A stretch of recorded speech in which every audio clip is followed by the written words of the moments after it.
আজকে একেবারে অ্যাডভান্স একটা জায়গা থেকে শুরু করব। এটা হচ্ছে আর কিছুই না, ডিজিটালি যারা আঁকেন তাদের জন্য। আমি জানি না কতটুকু হেল্প হবে।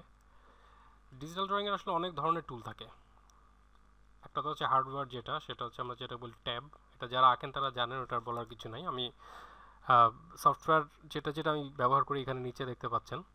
একটা ফটোশপ, এটা সবাই জানে। একটা হচ্ছে ম্যাঙ্গো স্টুডিও। ম্যাঙ্গো স্টুডিও একটা বলা যায় আমার মতো একটা রেভলিউশনারি সফটওয়্যার।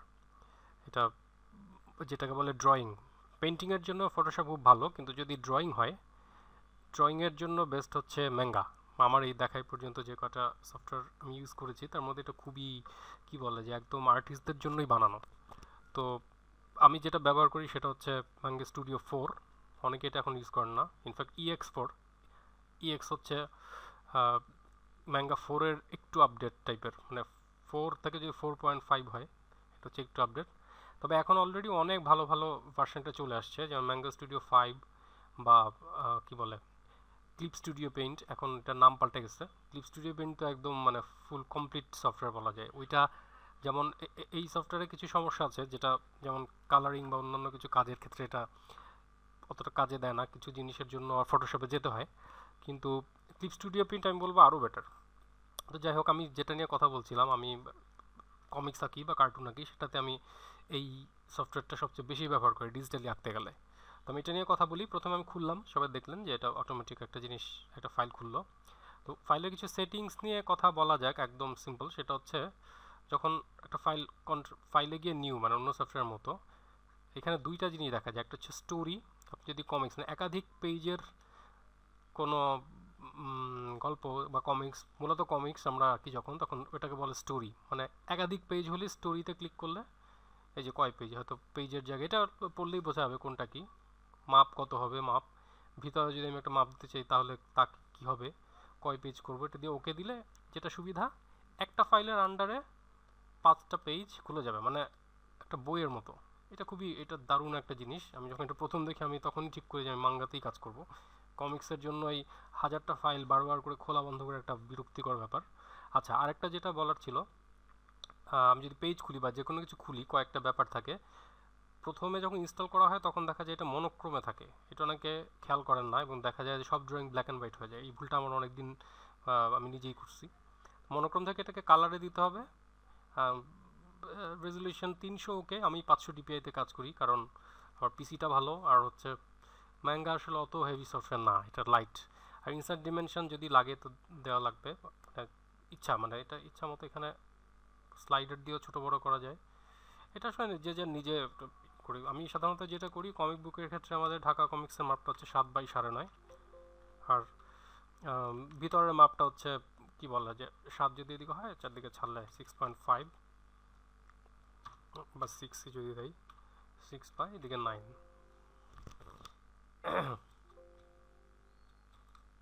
6/9।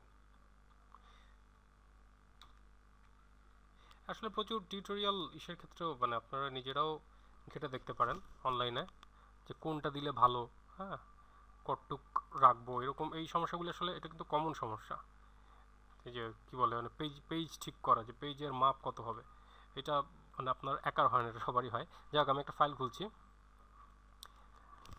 কথার কথা এটা আমার পেজ। আমি আসলে মূলত যেটা ফোকাস করব সেটা হচ্ছে কিভাবে ইঙ্কিং করা হয়। ইঙ্কিং করার ক্ষেত্রে, কমিক বুকের ইঙ্কিংয়ের ক্ষেত্রে বিশেষ করে, ওরা যেটা একটা ইন্টারেস্টিং কাজ করছে সেটা হচ্ছে, আপনি যদি উইন্ডো টুলে যান, টুলসে প্রচুর টুল এখানে দেখা যাবে, কিন্তু ওরা যেটা ভালো করছে যে এই সাইডে বিগিনার্স অ্যাসিস্ট্যান্ট বলে একটা জিনিস থাকে, এটা এই আরোতে ক্লিক করলে আবার চলে যায়। এখন আমি ধরে নিচ্ছি আমি সবসময় বিগিনার্স অ্যাসিস্ট্যান্ট অন রাখি। হ্যাঁ, এটা দেখে অনেক হাসাহাসি করতে পারে, কিন্তু আমি বিগিনার্স অ্যাসিস্ট্যান্ট আমার খুবই কাজে দেয়, কারণ এইখানেই মানে যা যা আপনি এখানে ড্রপডাউনে ক্লিক ক্লিক করে পাবেন, এখানে সবই দেওয়া আছে। তো আমি যেটা করি, এখানে ড্রতে ক্লিক করলে জাপানিজ কিছু নিপ পেন আছে। তোরা যেটা করছে, নিপ পেনগুলি যেটা যেমন যেমন কাবুরা, মারু, স্কুল, ব্রাশ, গ্রে ইউজ, এগুলি আছে। তো আমি সাধারণত মারু পেন, যেটা এটা আমার ভালো লাগে। মারু পেনটা আসলে এটা কিছুই না, যেমন জি পেন, এটা আমি ট্র্যাডিশনালটা ইউজ করেছি বলে জানি। যেটা হচ্ছে আপনি যখন প্রেশার দিবেন, ব্যাপারটা হচ্ছে যখন আঁকতে যাবেন, এক একটা পেনের প্রেশার সেন্সিটিভিটি আলাদা, মানে কোনোটা হয়তো কথার কথা আমি যেটা আঁকি এটা খুবই, যে একই পেন একই প্রেশার দিলাম, এটা কিন্তু অনেক কি বলে চওড়া, হ্যাঁ, কিন্তু এইটাতে যত প্রেশারই দেয় এটা অতটা চওড়া হয় না। রিয়েলিটিতে এটা আসলে খুবই হার্ড মেটালের একটা কলম, মানে খুব বেশি কলমটা আসলে এইরকম একটা কলমটা আমরা দেখছি, মানে খুবই আইকনিক একটা জিনিস। কেউ যখন চাপ দেয়, চাপ দিলে এই মাথাটা ফাঁকা হয়ে যায়, তখন এই বরাবর কালিটা পড়ে আসলে। হ্যাঁ, তো আমি কোন ধরনের পেনে স্বাচ্ছন্দ্য বোধ করি, যেমন আমার মারু পেন আমার জন্য খুবই ফ্লেক্সিবিলিটি দেয়, মারু পেনটাই সবচেয়ে বেশি ইউজ করি। আর চাইলে আপনি এই পেন নিজের মতোকে বানায়ও নিতে পারেন এবং ইউজ করে দেখা, যেমন স্কুল পেন যেটা, এটা 1-2 মনোভাবের জন্য একটা বল পেন দিয়ে দাগ দেওয়া। আচ্ছা, মারু পেন দিয়ে ইউজ করার আগে আসলে যেটা পেন্সিলিং করা হয়, আমি সাধারণত যে ড্রাফট লেয়ার আছে একটা লেয়ার প্যাডেলটা যেটা করে ওরা, যে ব্লু রঙের একটা, যেমন ড্রাফট বলতে এটা আসলে পেন্সিলিং খুবই রাফ, আমি যদি কিছু একটা করি, হ্যাঁ, খুবই রাফ লেআউটের জন্য। এবং মজার ব্যাপার হলো এইটা ড্রাফট লেয়ারে গিয়ে আপনি প্রথমেই পেন দিয়ে না এঁকে, এখানে আরেকটা ব্যাপার আছে পাশে, সেটা হচ্ছে স্কেচের জন্য আবার একটা পেন্সিল বলে একটা ব্যাপার আছে। পেন্সিলের মধ্যে অসংখ্য ধরনের দিয়ে দিচ্ছে, মানে এটা থিন, হ্যাঁ, মিডিয়াম, এটা আসলে নিজেরাই মানে ট্রায়াল অ্যান্ড এরর করে করে দেখা ভালো। এটা মোর পেন্সিল, হ্যাঁ, আমি যেমন মেকানিক্যাল পেন্সিল যেটা, এটা ইউজ করতে আমার ভালো লাগে। তো কথার কথা আমি একটা ড্রয়িং করবো, তাহলে আসলে ইঙ্কিংয়ের প্রসেসটা কী। তো আমি আমার নিজের একটা ক্যারেক্টারই আঁকি। দাদু নাদু একটা ক্যারেক্টার আছে, দাদু নাদুর দাদু একটা বৈজ্ঞানিক, মানে বৈজ্ঞানিক এক্সপেরিমেন্ট করে এরকম একটা বিজ্ঞানী। তো সেই ড্রয়িংয়ের ক্ষেত্রে ব্যাপারটা সেম, আপনি হাতে আঁকেন আর মানে ট্র্যাডিশনালি আঁকেন আর ডিজিটালি আঁকেন, ব্যাপারটা আসলে একই। এই যে প্রথমে সেই বেসিক ফর্ম, খালি ফেসটাই যদি আঁকি, হ্যাঁ, এই জায়গাটা একটু টেনে দিব আমি তাড়াতাড়ি।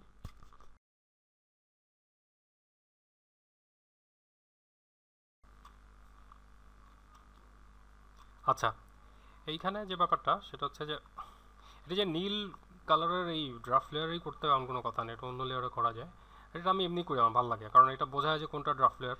আমি নইলে সব ব্ল্যাক রং একসাথে হিজিবিজি হয়ে যায়, মানে এটাও যদি আমি ব্ল্যাক করি অন্যটাও ব্ল্যাক করি, কেউ চাইলে এটা ব্ল্যাক করা কিন্তু সহজ। এখানে উপরে দেখেন যে একটা কালার ভিউ বলে একটা ব্যাপার আছে, হ্যাঁ, এই যে ঠিক এর ওপাসিটি বাড়ানো কম পাশে, ওইটা একবার ক্লিক করলে জিনিসটা ব্ল্যাক হয়ে যায়। এটা আরও অনেক ডিটেল আছে, ওইটা আমি নিজেও জানি না, কিন্তু এটা জানলে মনে হয় কাজের, মানে কেউ যদি বলে যে আমি ব্ল্যাক করে ফেলবো, এটা আমার ব্ল্যাক করতে ভালো লাগে। আদারওয়াইজ এটাতে আবার ক্লিক করলে আবার এটা ব্লু হয়ে যাবে। যাই হোক, এই লেয়ারের ওপাসিটি আমরা একটু কমালাম, কারণ এটার উপর আমরা আঁকবো। আমি সাধারণত এটার উপর আরেকটা লেয়ার করি যেটা আরেকটু ক্লিন, তো এখানে তাড়াতাড়ি দেখানোর জন্য আমি পুরোটা একবারই করে ফেলি।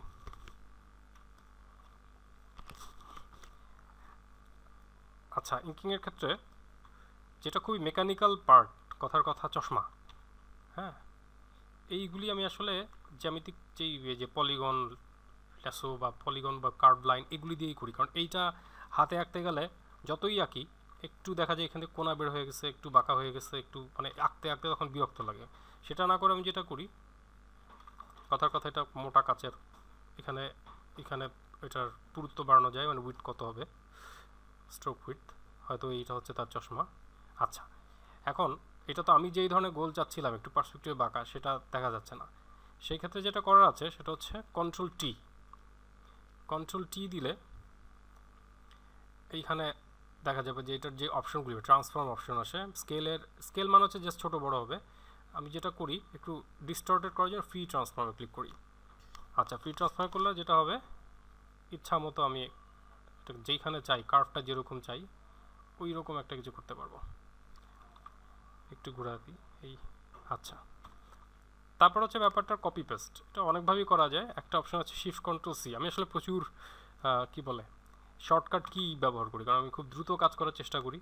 তো শর্টকাট কি দিয়ে করতে পারেন কোনো কথা নেই, আপনারা কন্ট্রোল এ কন্ট্রোল সি কন্ট্রোল ভি দিয়েও করতে পারেন, মানে যে যেভাবে অভ্যস্ত। আচ্ছা, এরপর হচ্ছে যেটা বাঁকা লাইন, হয়তো এই লাইনটা এটা হাতেও আঁকা যায়, তবে আমি মেকানিক্যাল যে চশমার পার্টটা, চশমাটা খেয়াল করেন যে এখানে একটা টুল আছে লাইন ড্র টুলটার কিছুই না, মানে স্ট্রেইট লাইন হতে থাকবে, যেখানে যেখানে টানবো যেখানে যে করবো স্ট্রেইট লাইন হতে থাকবে। স্ট্রেইট লাইন কষ্ট করে হাতে আঁকার দরকার নেই। এবং একটা ইন্টারেস্টিং আরেকটা যেটা আছে কার্ভ লাইন টুল, এটা আমি প্রচুর ব্যবহার করি।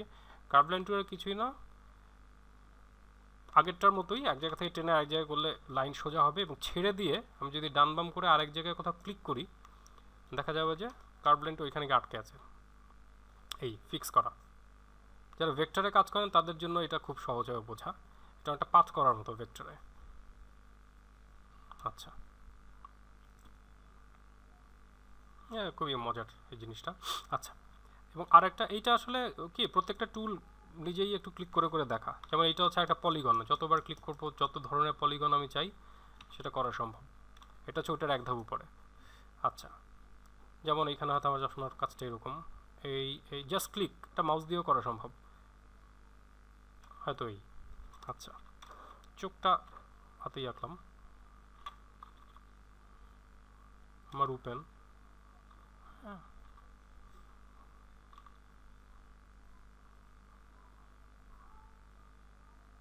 এই ডিটেইলিং এটা যার যার নিজের ব্যাপার, সে কি রিয়েলিস্টিক কিছু করবে। যেমন আমি এখন রুহানের পেজ আঁকছি, এটা খুবই ডিটেইল, আমি একটু পরে দেখাবো বললে, সেটা মানে সেটা তার ব্যাপার, কিন্তু টুল কম বেশি আমি যা যা দেখাচ্ছি আমি এটাই ব্যবহার করি।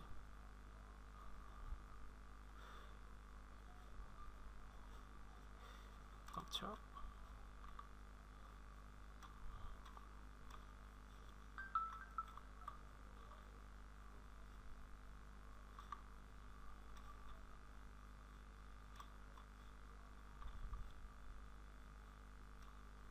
আচ্ছা ধরা যাক এটাই খুবই কুইক ড্রয়িং।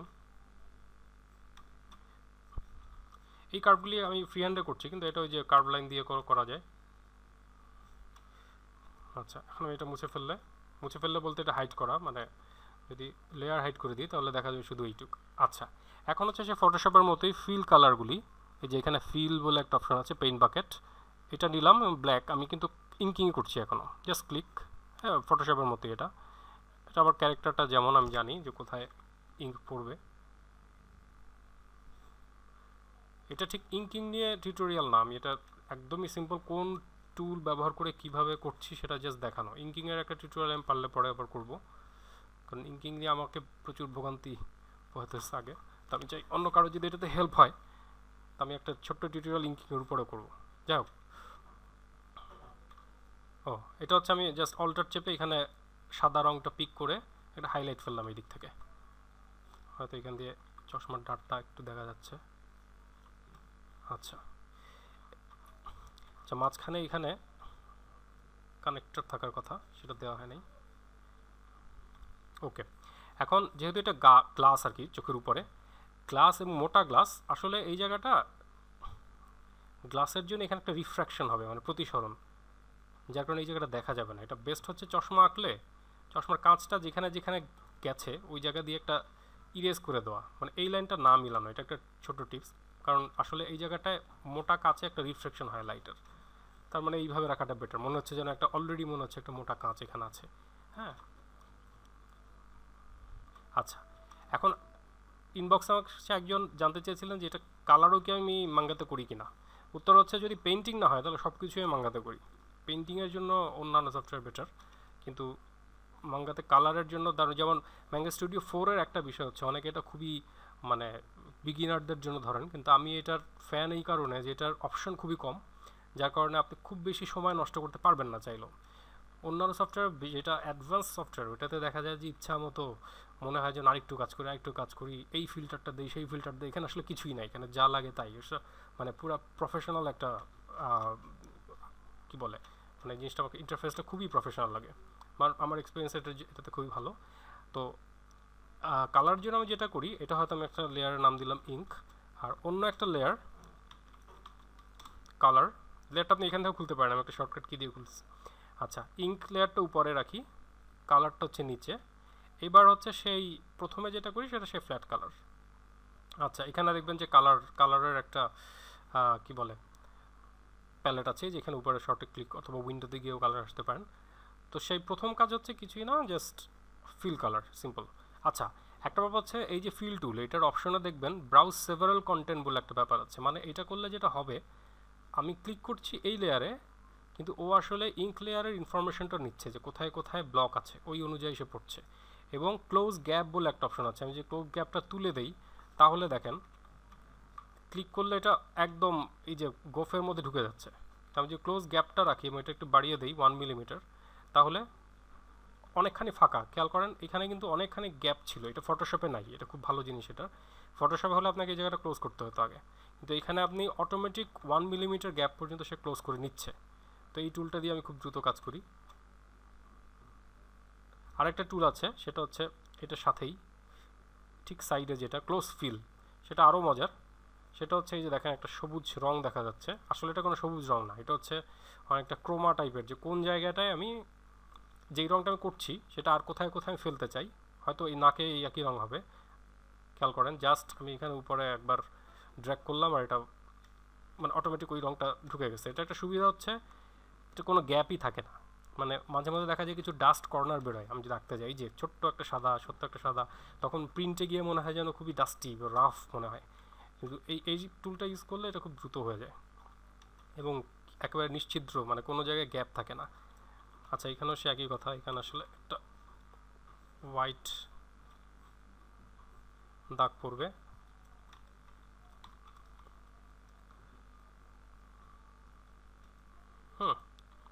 খুবই সিম্পল, জাস্ট ফ্ল্যাট রং, আর কোনো মানে এটার মধ্যে কোনো ভেজালই নেই।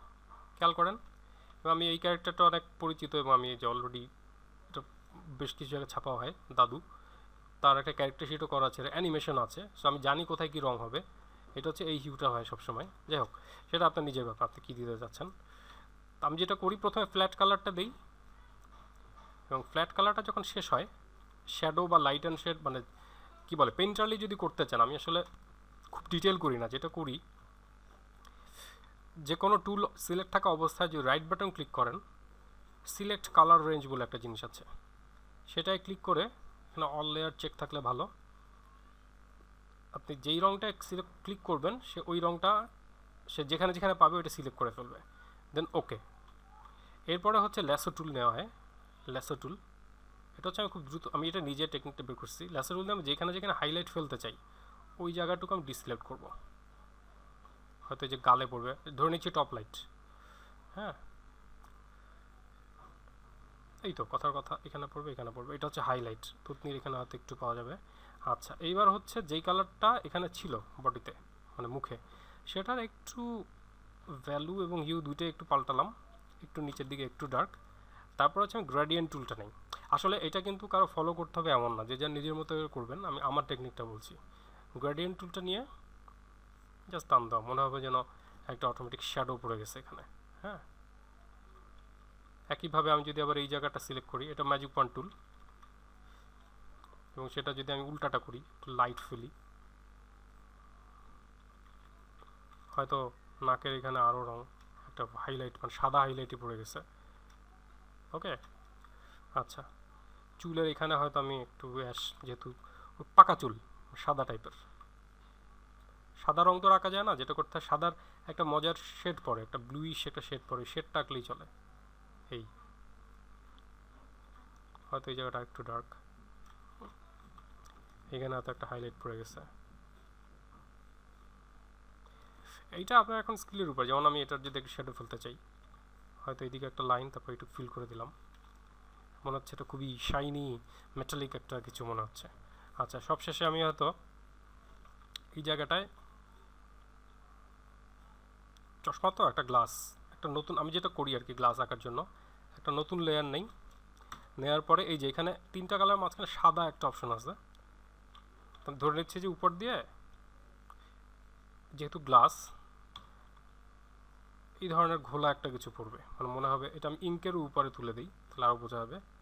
আচ্ছা অপাসিটি কমাই, মানে জাস্ট ওপেক একটা লেয়ার নিয়ে আমি মনে হলো যে না হ্যাঁ উপরে একটা কিছু শেড শ্যাডো কিছু একটা পড়ছে, এখানে ব্যাপারটা তাই।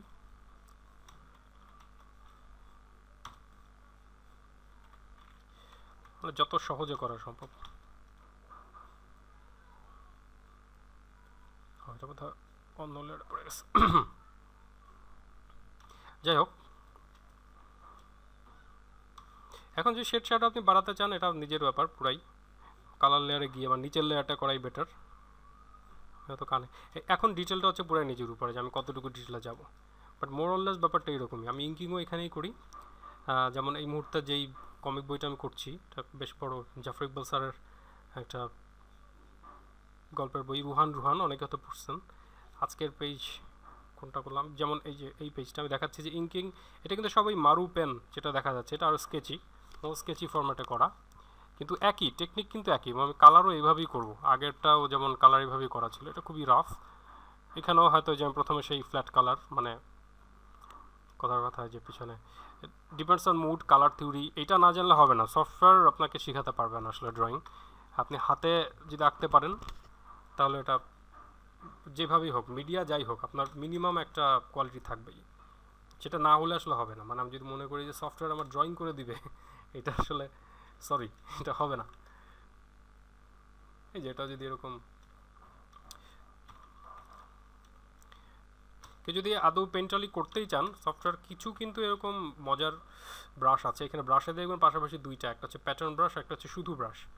তো প্যাটার্ন ব্রাশ, যেটা প্যাটার্ন ব্রাশের মধ্যে অনেক ধরনের ব্রাশ আছে এখানে। সে ফর এক্সাম্পল এটা গজ পেন্টিং, একটা আমি দাগ দিলে আসলে বোঝা যাবে।